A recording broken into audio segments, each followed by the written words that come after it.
Hello everybody. Welcome back for another video. Hope you're all doing well. Hope you're all doing absolutely fantastic and that you're all having an incredible day.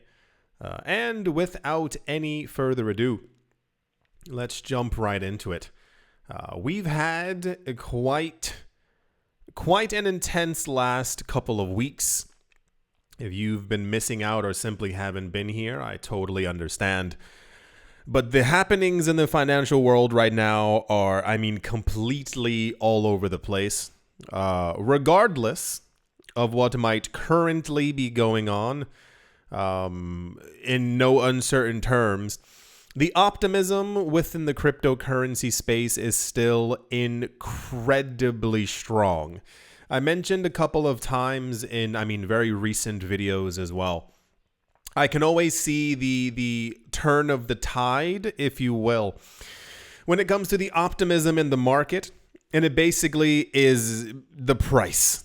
The vast majority of people within the cryptocurrency space, for whatever reason they might have, continue to only pay attention to where the price currently is right now. They're not paying attention to metrics. They don't, for whatever reason, look ahead kind of to see all the good news that we've been getting, place it into a box and then kind of look back on it every single time. This is, I think, also the importance of doing daily videos to make sure that you're always constantly informed about all the amazing things that are happening within this market. So while the last 6 weeks or so haven't been the greatest for prices, around the world for multiple different assets, the optimism in crypto is, I dare say, nearly unwavering. Cathie Wood, Tom Lee, Mike Novogratz, and 2 other people are all in the news. However, we're just going to focus on Cathie Wood because hers is currently the most intense one that we've received. Cathie Wood made, I guess, initially famous by announcing she liked Bitcoin, and then by announcing that for some reason she was like the most bullish human being in the entire world on Coinbase, which still kind of confuses me. I get it. I understand. A lot of the earlier news stories about Cathie Wood was like, she bought $15 million worth of Coinbase. She bought another 7 million. And I was like, okay, sure. And I remember one day when she actually sold some Coinbase stock, people were like crying in the streets. And I was like, what in the world is going on? I just didn't completely understand. She's become even more popular for her hyper. She's not a normal bull. She's like a hyper bull on Bitcoin. And she often says that basically it's the discussions that she's having and the people who she's talking to. If you've been missing out on the news recently, this all ties completely together. We had news from Fidelity that apparently, I think, a number of pension funds are looking to now get into the crypto space. I know a lot of people don't find pensions exciting, what have you. But it's significant as these companies do not invest in investments that they don't see value in. They buy them and hold on to these assets essentially forever, if not 20, 30, 40, 50 years plus, to give their, not shareholders, but customers, kind of the best return. And then we also heard from BlackRock, who said that they're in contact with and have been in contact with a number of countries and nations around the world who are also interested in buying Bitcoin. And this is where Cathie Wood comes in, because she's like, I need everyone to really hear exactly what's going on. Cathie Wood is known for her bold predictions regarding Bitcoin. Despite the skepticism surrounding these predictions, of course, they continue to attract attention. You can't say these numbers and not raise more than a couple 100,000 eyebrows. At an investor day in New York, Cathie Wood made what I would like to call a very surprising prediction for Bitcoin. Keeping in mind, she's done this before, but very similar to Plan B. Cathie Wood looks into the future. She's not one of the where Bitcoin's going to be on Thursday afternoon at 4 o'clock. She's like the accumulation of all these things, of all the buying, of all the pressure, of all the supply crunch, of all the countries, of all the entities, of all the banks, of all the ETFs and all these other things. This is where she gets her numbers from. And her, once again, similar to Plan B, they tend to do these 5 to 10 years down the road predictions based off of their charts. According to Wood, she says, based off of all the things that we've been seeing, and as a little bit of a preface, and I need to really make sure that people get this because I know it sounds weird. One of the ideas is that cycles might be over. I need to continuously hammer that in because people, I think, are going to be surprised if this does actually end up coming true. The idea being, simply put, is that when we see dips, they don't last as long as we would normally have them in the crypto space. This is even true over the last month or two. As prices go down, we normally, in the past, would have to deal with dips. Remember, like 6-7 months, like Bitcoin's price would literally trend sideways. When I tell you the words frustrating, it does not begin to describe the feeling of waking up, looking at Bitcoin's chart, and for 3.5 months, the price has not up and down. I mean, a literal sideways. It's horrible to see like Bitcoin went up that day and everyone celebrated. It went up by 0.5, half of 1%, and everyone went completely insane. Cathie Wood thinks that because of all of these factors, that Bitcoin's price by the year 2030, that's 5.5 years away, by the year 2030, could reach $3.8 million per coin. I'm going to explain. She's going to explain. It does make sense. It sounds insane, but let her talk. In her own words, she said, and I quote, "Last year, we put forward our bullish scenario for Bitcoin. That figure was 1.5 million US dollars. I believe that's by 2030 as well." She's one of the, I think her lowest prediction for 2030, I believe, was $800,000. And also that number mimics Plan B as well for 2030. I think he also has like, I think a $1 to $2.5 million price prediction. This is based off of not only this halving, but the next halving. And basically, the mad rush that will continue to occur as people realize that in 2032, the amount of Bitcoin that actually gets mined is just in Satoshis. It's no longer even a full Bitcoin coming out of the actual blocks. She said this figure was 1.5 million US dollars. With the institutional green light provided by the SEC, albeit difficult, according to our analysis, institutional investors invested a little more than 5% of their portfolios in Bitcoin. If they do, and we think they will over time, that alone would add $2.3 million to the estimate that I gave you of 1.5 million, which equates to 3.8 million US dollars by 2030. I think when a large portion of the market is retail investors, I think a lot of times things sound a bit crazy, but this is why when I talk about the idea of a daily video, and having been here for a number of years, if anyone out there has been with me for a number of years, first of all, high five. But second, you remember when we first started talking about Bitcoin on this channel, Bitcoin's price, I believe, was $700 or $800. That's how I know the market. This channel's been around for a while. And the idea of a $2,000 or $3,000 Bitcoin sounded completely insane. We knew that Bitcoin had gone up to 1,200, but everyone assumed that based off of market cap, that, you know, the low billions of dollars was probably as far as we were going to go. It was a fun experiment. Everyone was still, here for the ride. We had, I think it was Tom Lee, who said in 2017 that he was expecting a $10,000 Bitcoin. It's impossible for me to describe how insane I thought that man was. Because the numbers, while appealing, you go, no, there's no way that Bitcoin could ever, no, 10,000 just doesn't make a lot of sense. A lot of you probably did not hear about Bitcoin until it actually passed by that 10,000. He was predicting 10,000 US dollars by the end of 2017, moving into 2018. There was also no, it sounds crazy now, there was no indication of the party ending at the end of 2017, 2018.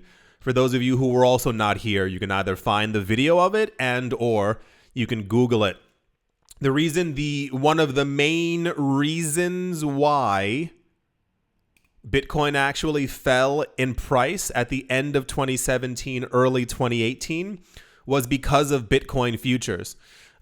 We saw that the market was doing extremely well. And this was part of the fear that I'm always telling you about.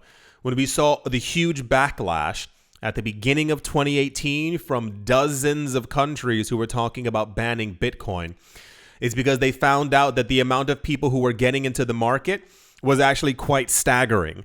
And these countries were afraid of their national currencies collapsing at the end of 2017 because Bitcoin's price was, and I air quote here, going too high. So we heard rumors that there were going to be Bitcoin futures, which was not something that anyone wanted because even since 2012, people had been advocating for spot Bitcoin ETFs. And, Mr. Old corrupt SEC basically came forward and rejected every single one of them. There were like 15 applications per year. And they said, what we're going to do is we're going to actually launch Bitcoin futures. It made people get really excited until some of you might remember the former head of the CFTC came forward during some interviews, some talk, some discussion. And he was asking his opinions as to why the SEC actually approved Bitcoin futures. And he said the reason why they did it was because Bitcoin's price was going too high. They knew it was the actual the administration of the White House at the time in 2017. He said that they knew a bunch of people who wanted to short Bitcoin to bring its price down because they didn't want any type of situation where Bitcoin rose to $30, $40, $50 and everyone completely started pushing their money into it. So for the sake of the US dollar, like you can find it. This isn't me making up something. They said for the sake of the US dollar and other currencies, they launched Bitcoin futures that were only denominated in US dollars. They knew enough institutions who were their plan was to simply short the price of Bitcoin. And they did it. They made sure that they dragged Bitcoin's price down so that they got the hype out of the market. And that's when all the crazy regulation talk started to happen. Isn't it terrible? Like we know explicitly, like he said it. He said like we know exactly why they did it. It's because they wanted to bring down the price of Bitcoin. So, that was a very long tangent. I forgot where we even were.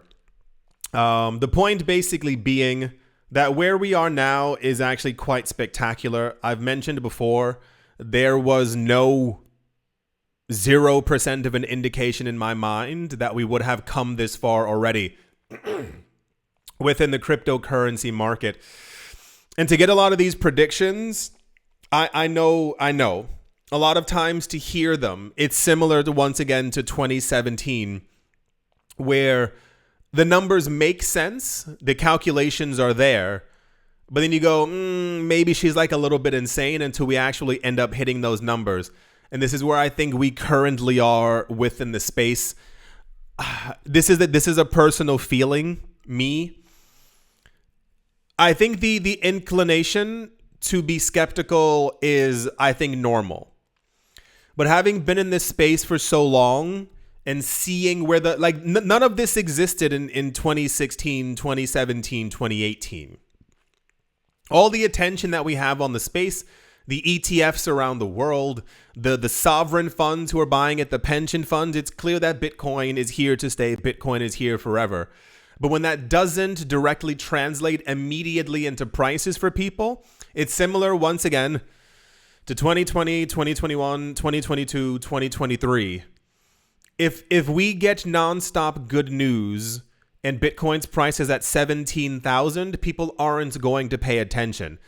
The problematic part is that when prices do rise, that's when people put their foot forward, begin to pay attention. But everyone ends up entering at a different price. There's mentally, everyone has a price where they, then they have belief in the market. But it's always and I mean, it's very first world cringy, but it's the phrase, what is it? Everyone buys Bitcoin at the price that they deserve. Like I said, quite cringy. But that's kind of the idea of it. You've heard about it for years, even here on this channel. Do you remember in 2019, 2020? I remember I was losing my mind because I was like, I find it insane that there were people who watched this channel. 95% of the news was Bitcoin. And there were people in the comment section who had no Bitcoin. They refused to, they had no Satoshis. And I was like, how? How can you constantly get this news? And even more so, hindsight being 70-70, back when Bitcoin was at $2,000-$3,000, and you look at where it is now, it's like, of course we were going to go there in price. I don't know how there's anyone in this market who doesn't have Bitcoin, who refuses to have an allocation into Bitcoin. You'll buy dog whiff chain and cat whiff hat. That's WIF, by the way, whiff. You'll buy hundreds and thousands of dollars worth of those because someone told you that crappy Solana coins are the new it thing, but you won't buy 1 million Satoshis from the coin that's being adopted by literal kingdoms around the world. I'm hyper confused. I don't know if you were able to tell that. Also, I guess in the same exact breath, Tom Lee is once again in the news. Still talking about, more or less mimicking what he said before. Tom Lee is one of the people who said that by the end of the year, he was expecting or is expecting a $100,000 Bitcoin, but he upped that after we actually got the spot Bitcoin ETFs. He said $150,000 is still in play. A lot of the analysts, from what I've been seeing, like I said, I don't have every single analyst in this video. A lot of the analysts I've been seeing are kind of all saying the same general thing, that this dip is normal per se. There's always a dip after the actual halving. And it's always just used to get retail investors, normal people out of the market. It's meant to flush you out, to lower the prices. These people buy over the counter. Any type of a huge buy order on a crypto exchange will then push the prices up. Retail investors get back into the mix, the entire thing. But we are still, once again, the thing that we've been essentially waiting for as like the real indicator, if you might remember, is the end of June, the beginning of July. That's when all of the 100,000 plus price predictions were set for. So everyone kept on saying summer. And 3 months after the halving leads us to the end of June, the beginning of July. Yeah. I don't know if you've been able to tell. I'm still extremely bullish on all of this. None of this has really phased me. It's more of we've gotten into that situation once again, and I, still love them. But a lot of my friends and other people who are in the market, I can tell like the anxiety and things like that from seeing the prices fall. I will reiterate once again, do not put any money in this market that you cannot afford to lose. Pay all your bills, do everything you need to do. Make sure you have a roof over your head, and any extra money that you would have used on something frivolous, that is the money you are allowed to then play with, especially within the cryptocurrency market. But I'm still expecting a very big year. We've gotten nonstop good news. Expectations are quite high, but so is the money that there is to be made. That's the positivity surrounding Bitcoin news. And yeah, let's move on.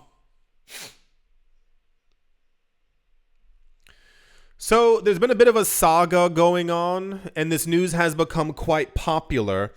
I guess maybe for some of the wrong reasons. I'm going to give you an explanation. I'm going to give you my opinion. I don't want anybody to go completely insane. Because as someone who's been in this market for a while, this was obviously going to happen. However, a lot of times when I share my opinion, I do see people get a little bit frazzled about things. So it's two-pronged. It's two portions of news surrounding the relative exact same thing. And yeah. The government, once again, popular news. The government of Nigeria is preparing to introduce new regulations to ban peer-to-peer cryptocurrency exchanges from using their national currency, the Naira, Naira. A bit of a backstory. There have been a number of countries for years who have been saying that they were going to ban cryptocurrency trading, and Nigeria for a while was not really one of them. The issue currently is that besides strong levels of corruption around the world, the issue now is that a lot of the predictions from a decade ago are beginning to come true. When I first heard and was learning about the cryptocurrency market, I listened quite often to Andreas Antonopoulos and a number of other people who were, the figureheads in the space back then. And one of the things that kept on popping up was it was always the same. It had to do with inflation, fiat hyperinflation, and governments realizing that this thing that years ago that they rolled their eyes about and didn't care about would start to destroy their currencies. If you saw this may be 2 weeks ago, and I wonder, and I wish more people shared this news and this information. It doesn't make any sense that it's just us knowing it. It's very, very odd. We had news that the valuation, or the value of the US dollar compared to Bitcoin, you can find it, Google it. The US dollar compared to Bitcoin lost 99% of its value in the last decade. As the amount of dollars continued to be printed and Bitcoin continued to have its halvings, the amount of, the literal value of Bitcoin has outpaced the US dollar, and the US dollar lost 99% of its value to it. This goes for real estate. This goes for, literally every other asset on the planet as well, is crumbling compared to the valuation of Bitcoin, even if Bitcoin dips in price. The issue is, the main issue is that the US dollar is currently the world reserve currency. If the guy at the top of the hill with the big fancy house is feeling the pain, everyone down the hill also isn't doing great either. So this is why we've seen an uptick recently in the news of countries really wanting to have regulation right now, wanting to get things in order, or simply being like, no, we can't have this, like something's wrong. It's because they have numbers and they see what's going on. Many countries around the world, especially those that have historically been locked out of the current financial system that we have right now, which is also incredibly corrupt. A lot of these countries have dealt with, over the decades, not only because of corruption, but a multitude of other things, high levels of inflation, high levels of corruption, and also this idea. And when I say things like, oh, we're still living in the 1920s, it sounds like a joke, but the people who tend to be in power would actually love that. The internet is something that a lot of world leader countries did not want in their countries because they understood what it means to be able to share information quite quickly. When you talk about the financial system and the people who are trying to keep it as it is, whenever you hear Jamie Dimon and Warren Buffett I've seen people, oh gosh, I've seen people reading books about them as if they're heroes. And I'm like, these are some of the largest criminals on the planet. These people go on stage to tell you how amazing they are for keeping the status quo. Look at how rich I am because I made sure that I didn't change the world for the better. And it's the same exact thing with a number, I mean, if not all countries and governments at this point. And this isn't even a tinfoil hat thing. It's just logic. You want the US dollar to continue to thrive so that you can remain at the top. He who prints the money has the power. The issue is that people within Bitcoin, the power is shifting. It's not meant to be, hand in the air, revolution kind of thing. It's just the literal truth. So a number of countries are doing their backlashy thing right now, where their only logical thing that they can do, because they understand, they have no choice but to understand that they cannot control the Bitcoin network. This is the current problem with the US SEC. For those of you who've been missing out, the SEC is claiming that every single altcoin is a security and that they want control over these decentralized networks. They want control over the transactions from these networks that are happening within the United States. And it's like, we're not in the 1920s. So this news popped up and was quite big because we haven't had the word ban in a very long time. The Nigerian government is trying to ban people from being able to take their crumbling fiat currency, put it onto the computer, and buy cryptocurrency with it. It's a very strong level of control to be able to say, sure, you can trade crypto, but how are you going to buy any crypto if you can't actually get it on a cryptocurrency exchange? The Nigerian Securities and Exchange Commission is set to launch a new regulatory framework for crypto exchanges, custodians, and other industry firms in the coming days. This was reported by Bloomberg. According to the SEC's Director General, the SEC's director, it says he's a general. That's a red flag. General Emomotimi Agama. The new regulations aim to delist the Naira from peer-to-peer exchanges in order to protect the local currency from manipulation. What kind of manipulation? Please spell it out for me in plain English, because I would love to know. If you weren't here the last couple of days, it also popped back up as a topic. A number of years, this was also 2018. Countries began to see that people were actually using Bitcoin and using stable coins, especially stable coins, as opposed to using their local currency. Nigeria, while not in the crypto news that often, is actually the biggest, if not one of the biggest players in crypto within Africa. A lot of people don't know that. They are kind of like the dominating force within Africa for technology and for crypto. You can look it up. It's very, very well known. The issue is, as always, is corruption and the constant struggle that we have always, and I think this will always be a thing until we are robots, will always be that people try to progress and move forward, and there's always someone holding out a hand saying, no, you can't do that. Never forget, the people who hold us back from advancing are the people in power who want to remain in power. We have history books. If you ever get a chance, one of, I think, the most, I'll even use the word terrifying, explicitly, is reading a history book from 3,000, 4,000, 5,000 years ago, like about history back then, and seeing that humans are exactly the same. Anytime that anyone was like, hey, I know how to make everything better for everyone, it became a problem because the people in power realized that they would lose, and I mean fragments of their power. But now we have a situation where we've been told what money is, who can create money, and how money is, supposed to flow around the world. There are invisible lines around the world that say, well, when you cross this one, you can only do this. You're moving money around the world. Well, you need multiple checks and balances.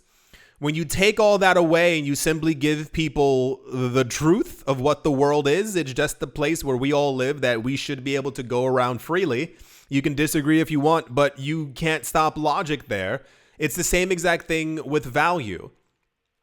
If I can write an email, if I can copy and paste a page of a book to share knowledge with someone, and I can put it into an email and send it to my friend in South Africa in 2.5 seconds, why can we not do that with value?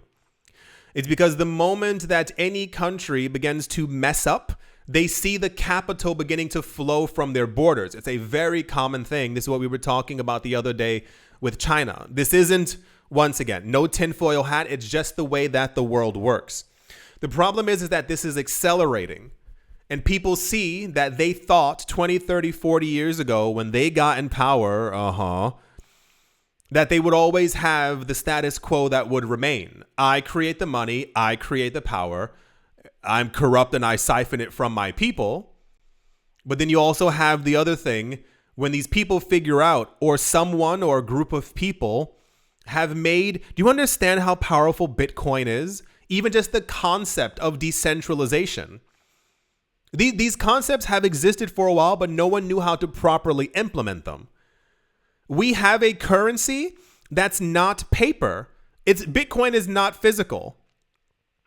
You can send it everywhere around the world immediately, even more so with the Lightning Network, for low cost, and it's available to everyone. We have never in history had anything that allowed us to transfer value and information as quick as we currently do right now. We've only lived on a planet where the amount of money that's made is set by people who are in power, and they say, if you cross that fake dotted line right there, you have to use another piece of paper, and it has someone else's face on it and some other form of ink. Do you understand where we are in history, how far we've actually come?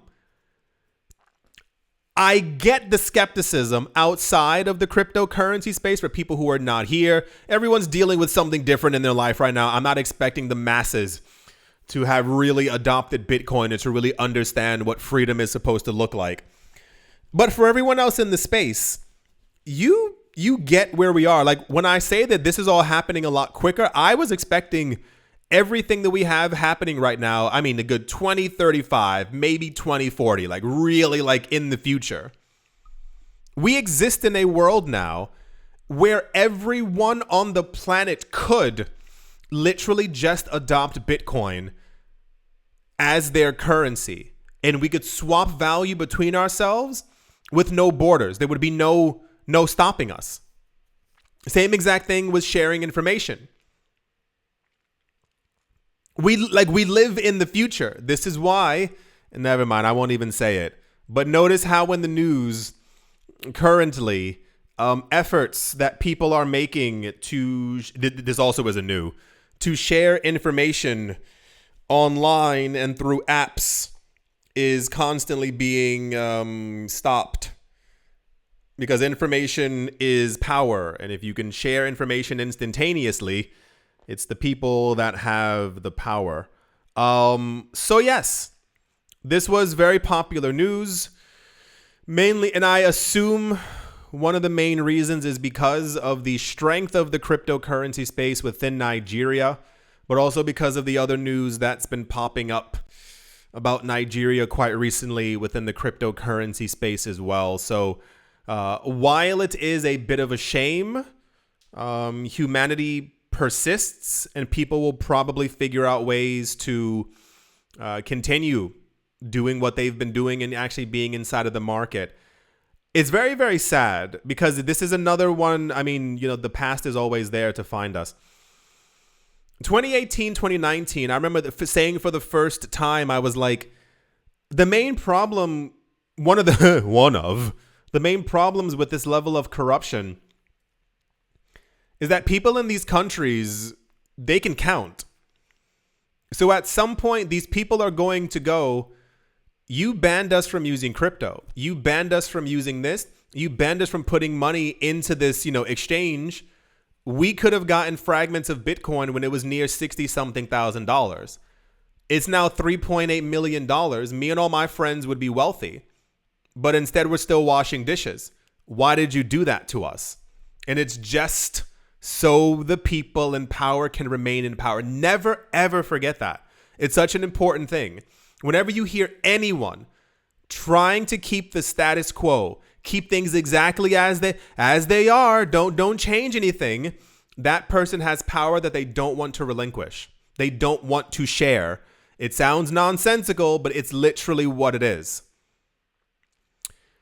Anyway, yeah, we'll see how this story ends up unfolding. We'll see if there's any kind of pressure that ends up building over the course of the next couple of months and or years, because you can release news and stuff like this, but there's going to be people like, no, I'm going to figure out a way to make money.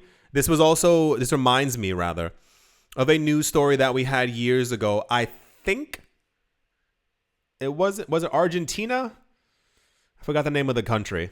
One of the Latin American countries that was going through like heavy economic hardship a number of years ago, where the president was telling people to like buy chickens to have eggs to get food, like that kind of level.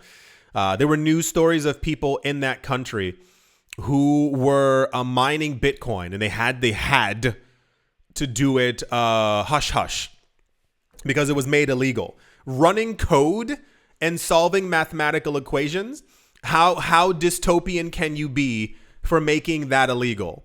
So this guy was saying, they blurred his face out and stuff like that. He was showing his Bitcoin mining machine. And he was like, yeah, I'm making around, 30, 40 cents a day. But he's like, that's enough money because our currency has inflated so much. Like 30 cents in US dollars per day was enough for him to literally feed his family and save some money left over. Can you imagine? Can you literally imagine how insane that is to even think about that? But, yeah, if you've never seen the movie Cloud Atlas, it's a bit of a long movie, but it has a nice story to it. Is basically what we're talking about right now. Yeah, okay. Like I said, we'll see how this ends up unfolding. And it always revolves around the SEC as well. That's always usually one of the other issues as well. How do you regulate the regulators? I do hope that you've all enjoyed. I do hope that you all are having a great day.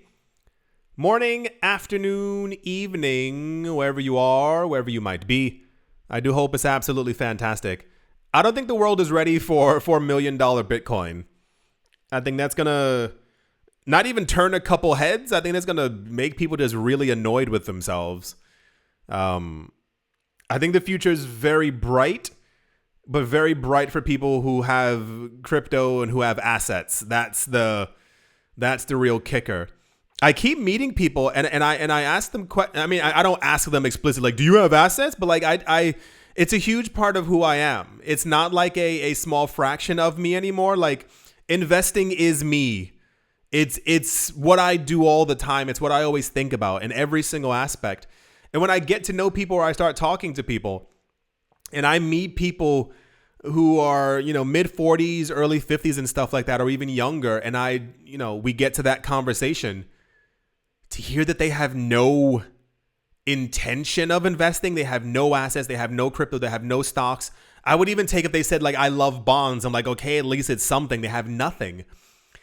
It's the world is, the amount of new millionaires on the planet is ever increasing. The same with new billionaires. I don't think that trend, I literally don't think it's going to stop. But I think there will be a shift, of course.